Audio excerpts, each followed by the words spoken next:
نوای نی، برنامه شماره 25. نویسنده محمود شاهرخی، اجرا کنندگان فیروزه امیرمعز، رضا معینی. این برنامه با همکاری محمد موسوی و شهرام ناظری تنظیم شده.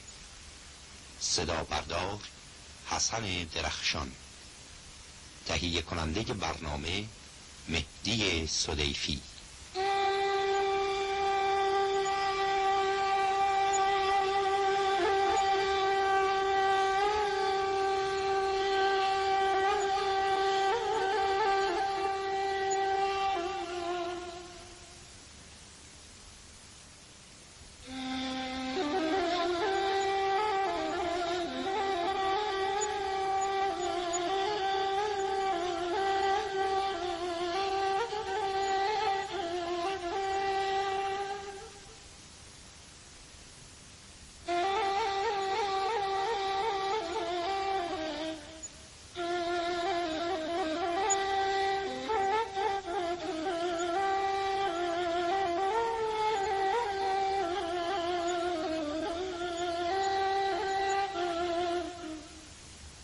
بشنو از نی چون حکایت می کند و از جدایی ها شکایت می کند. کز نیستان تا مرا ببریده اند، از نفیرم مرد و زن نالیده اند.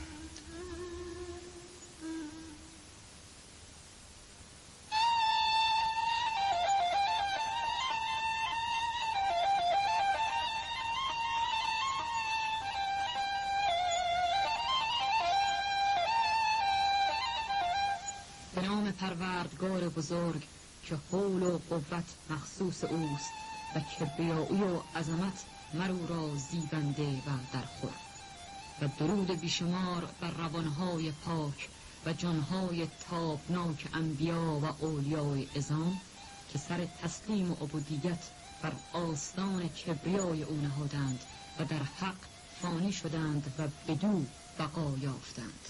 پاسبان آفتابند اولیا، در بشر واقف ز اسرار خدا. در این گفتار برانیم که از مضمونترین صفات و مهلکترین ملکات روح آدمی که صفت عجب است به اجمال سخن گوییم.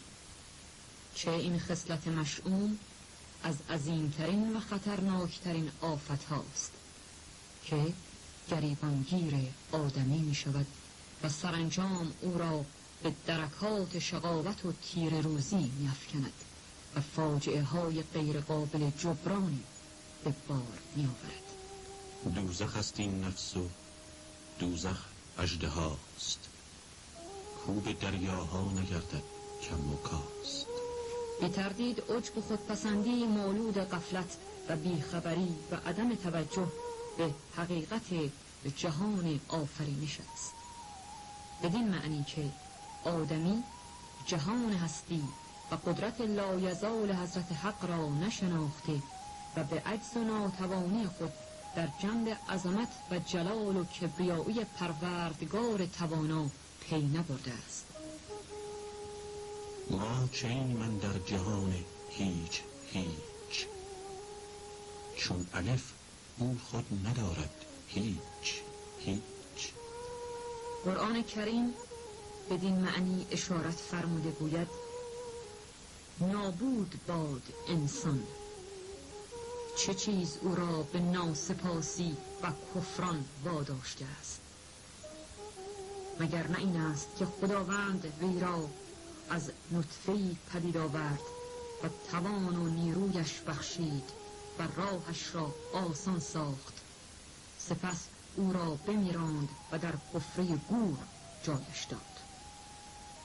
آیا برای چنین موجودی که آغاز و انجامش این است، سرکشی و طغیان در برابر توانای مطلق سزاوار و زیبنده است؟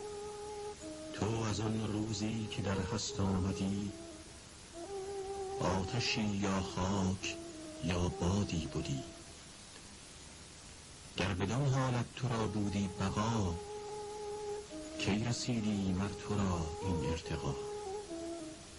عجب کشنده ترین بیماری است که عارض روان آدمی می شود و بیشتر مفاسد و گرفتاری هایی که بشریت در طول تاریخ خود با آن مواجه بوده زائیده این خوی ناپسند و خصلت شوم بوده است. همه سرکشی ها و طغیان ها و استکبارها و برتری جویی ها همه ناشی از همین صفت است. فرعونها و شدادهای تاریخ افرادی بودند که دچار عجب و خودپسندی و غلو و استکبار شده دعوی خدایی آغاز کردند. به راستی نابود باد انسان ناسپاس که در قبال هستی مطلق ادعای وجود می کند. ما که باشیم ای تو ما را جان جان، تا که ما باشیم با تو در میان. ما عدم‌هاییم و هستی‌ها نما، تو وجود مطلق و هستی ما. لذت هستی نمودی نیست را، عاشق خود کرده بودی نیست را. لذت انعام خود را وامگیر، نقل و باده جان خود را وامگیر.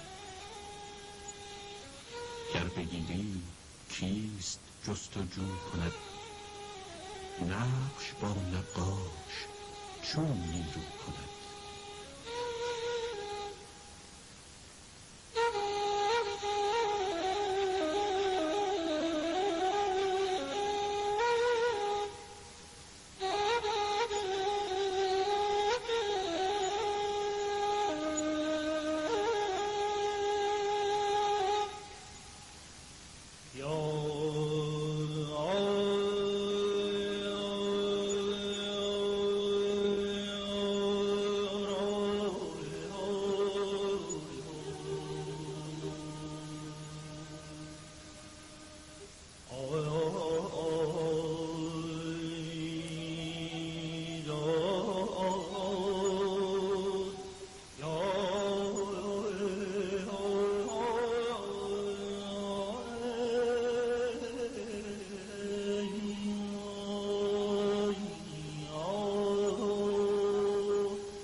که باشیم ای تو ما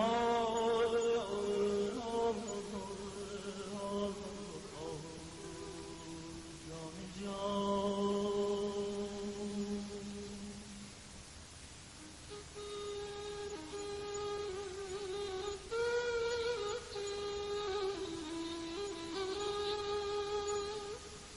ما که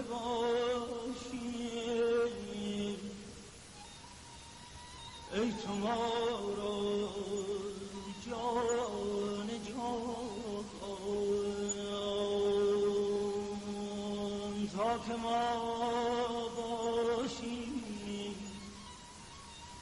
با تو در میان.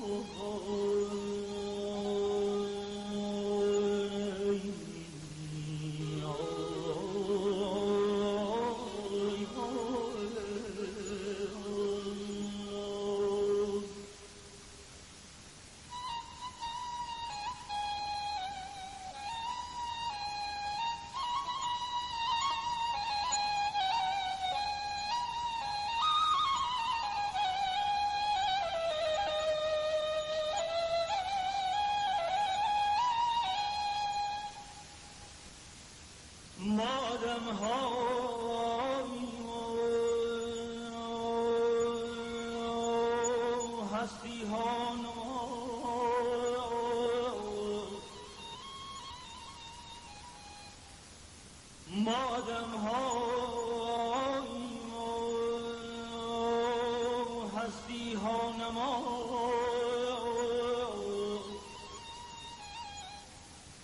وجود مطلق هستی ما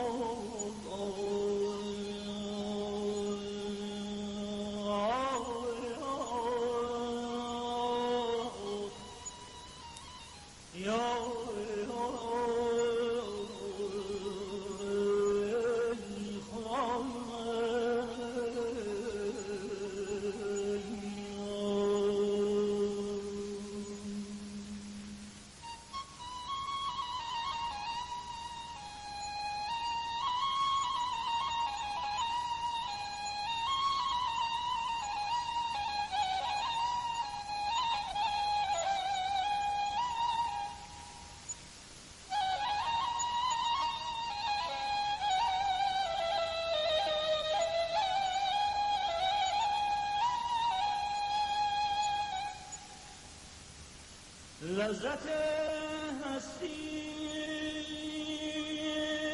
نمودی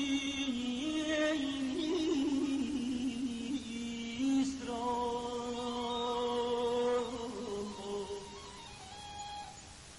عاشق خود کرده بودی نیست را عاشق خود کرده بودی نیست را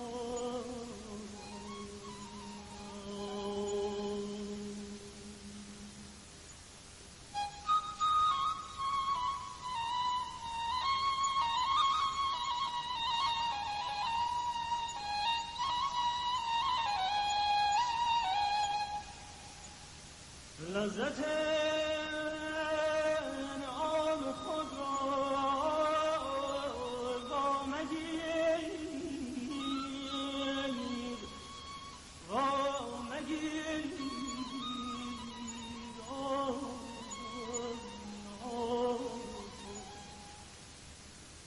نقل و باده و جام خود را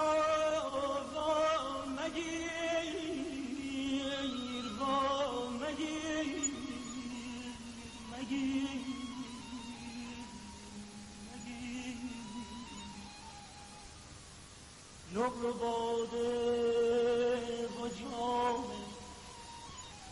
خود را با مگیر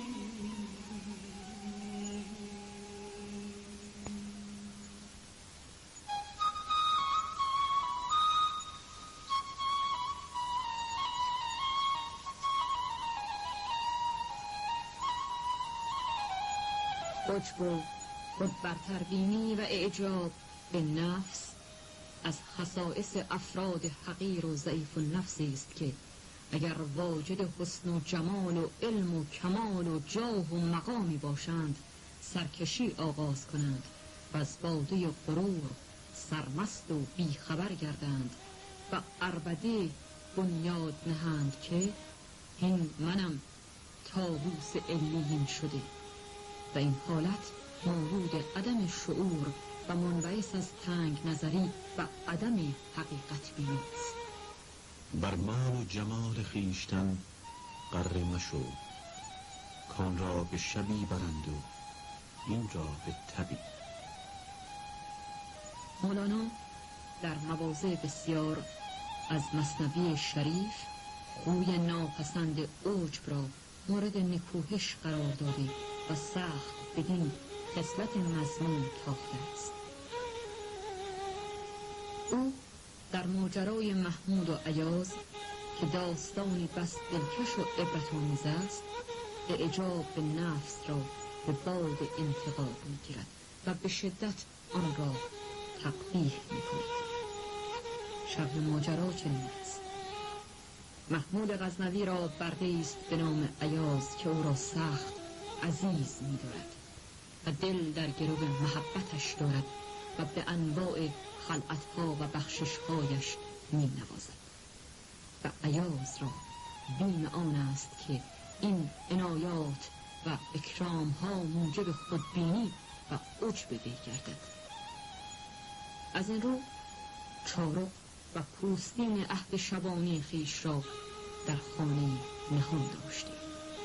هر روز ساعتی چند بدان خلوتگاه در آمده آن لباس را می پوشد که دوران فقر و درماندگی خیش را از یاد نبرد.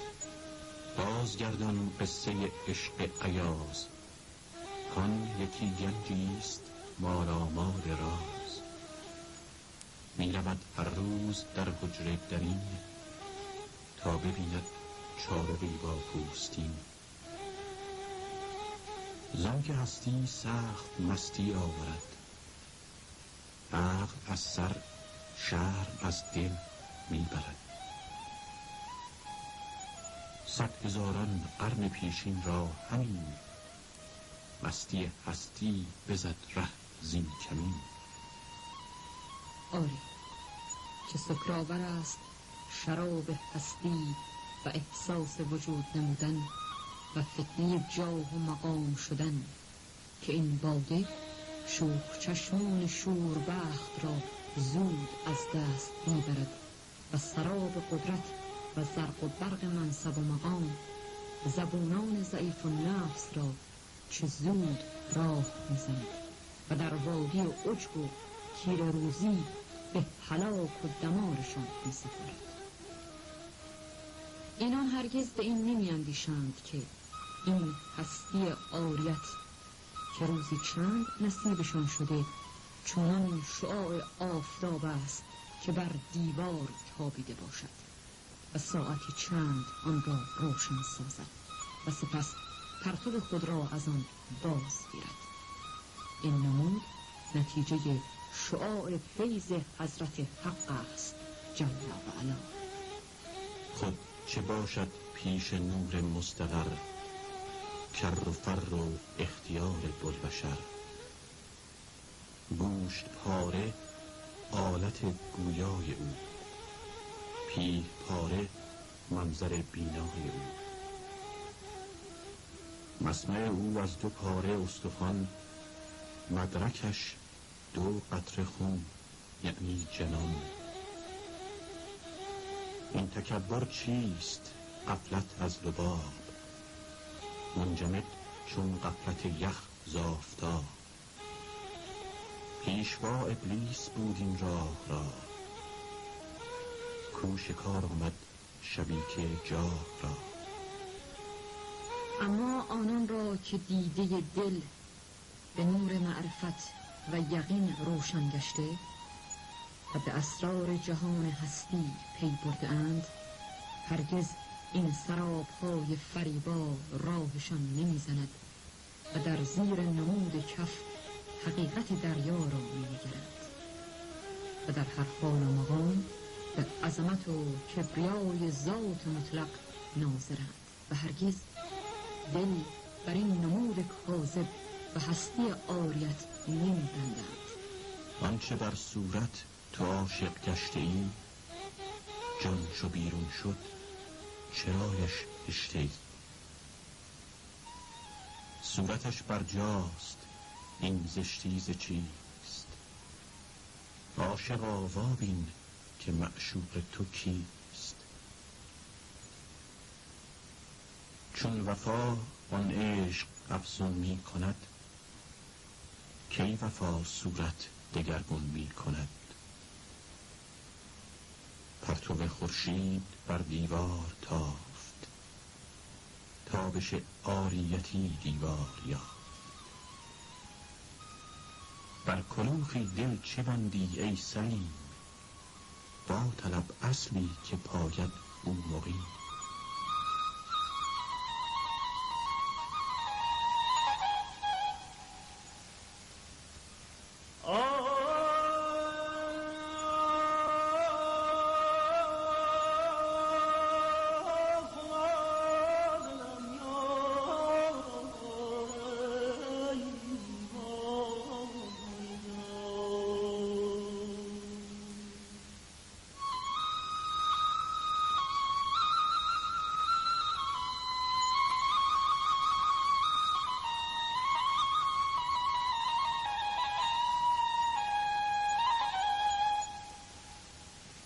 آنچه بر صورت تو عاشق گشته ای، عاشق گشته ای، عاشق گشته ای. آنچه بر صورت تو عاشق گشته ای، عاشق گشته ای، عاشق گشته ای. جان چو بیرون شد چرایش کشته ای،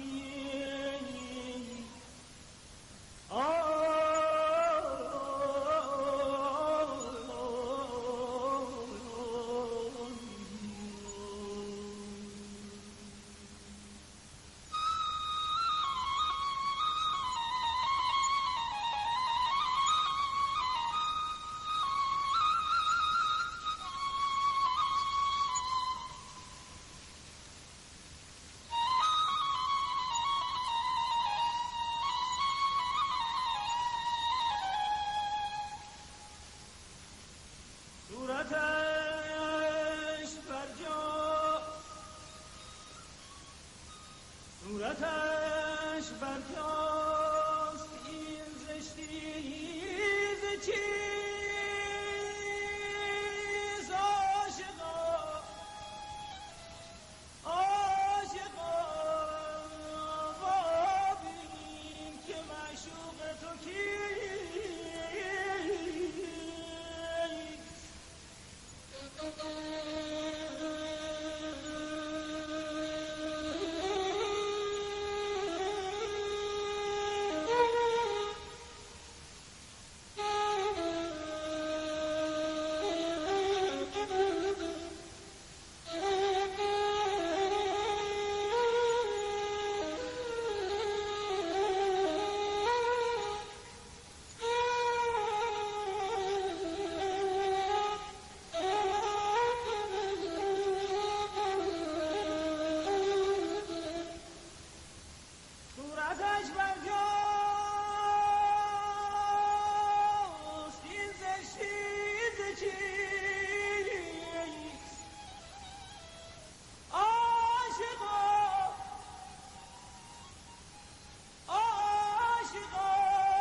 چون وفا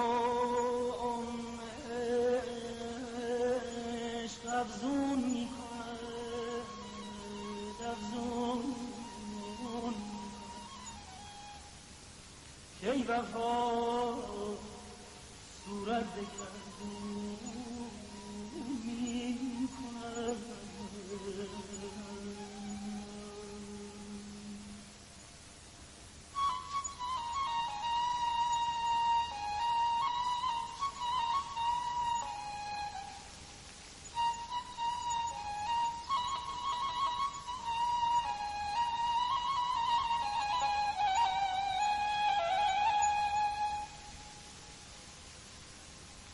چون وفا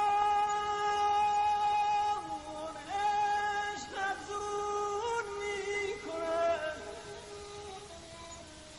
کی وفا صورت بگردون میکند. پرتو خورشید بر دیوار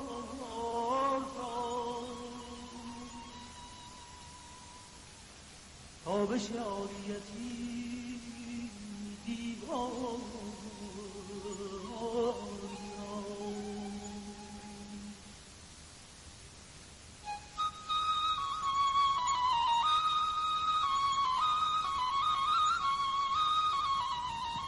آری، دریادلان صاحب یقین و خداجویان معرفت آیین در همه حال و در هر مقام تنها آن توانای یگانه را در دار هستی مؤثر می‌دانند و اگر منشور فرمان روایی قلمرو هستی را به نام اینان رقم زنند، لحظه ای از یاد محبوب خود غافل نمی‌مانند و دیده از دیدار مطلوب خویش بر نمی‌گیرند و به هیچ روی تغییر حالت نمی‌دهند. اینان مصداق روشن این سخن خواجه شیرازند. آشنایان ره عشق در این بحر عمیق غرقه گشتند و نگشتند به آب آلوده. به جمله ای عزیز، راه بس دشوار است و عقبه سخت خطرناک و لغزنده. باید به هوش بود و مراقب و از فضل و کرم آن بخشنده مهربان خواستار توفیق و تأیید که بی عنایات و الطاف وی اگر ملک باشیم سیاه نامه و در کار خویش زبون درمانده. بار خدایا، به حرمت پاکان و ابرار، امانان که در نزد تو گرامی و ارجمندند، ما را از فتنه‌های نفس طاغی و سرکش رهایی بخش و از وسوسه های این دیو فسونگر در امان دار و توفیقمان کرامت فرمای که در هر حال و در هر مرتبه و مقام روی دلمان به سوی تو باشد تا سخره ابلیس عجب و خودپسندی نشویم و رهسپر راه دوستداران و مقربان تو باشیم. مردان رهش میل به هستی نکنند، خودبینی و خویشتن پرستی نکنند.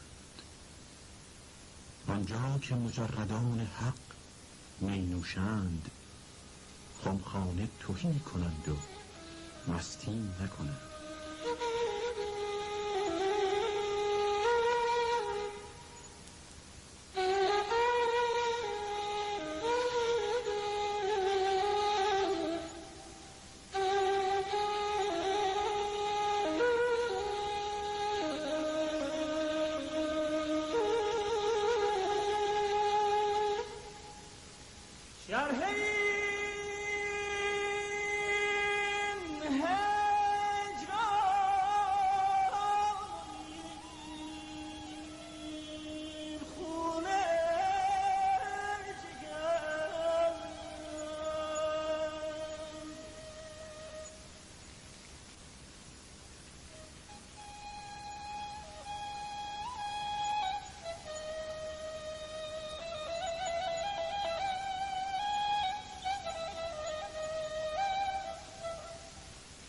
شرح این هجران و این خون جگر،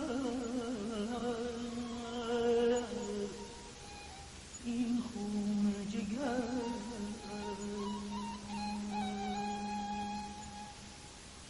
این زمان بگذار تا وقت دیگر،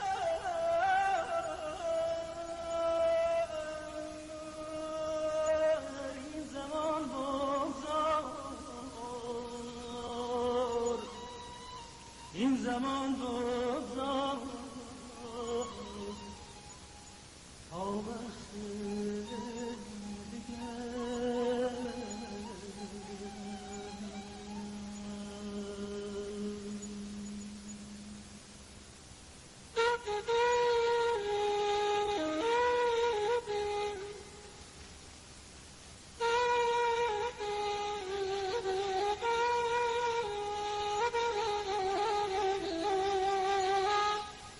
تا برنامه دیگر، خدا نگهدار.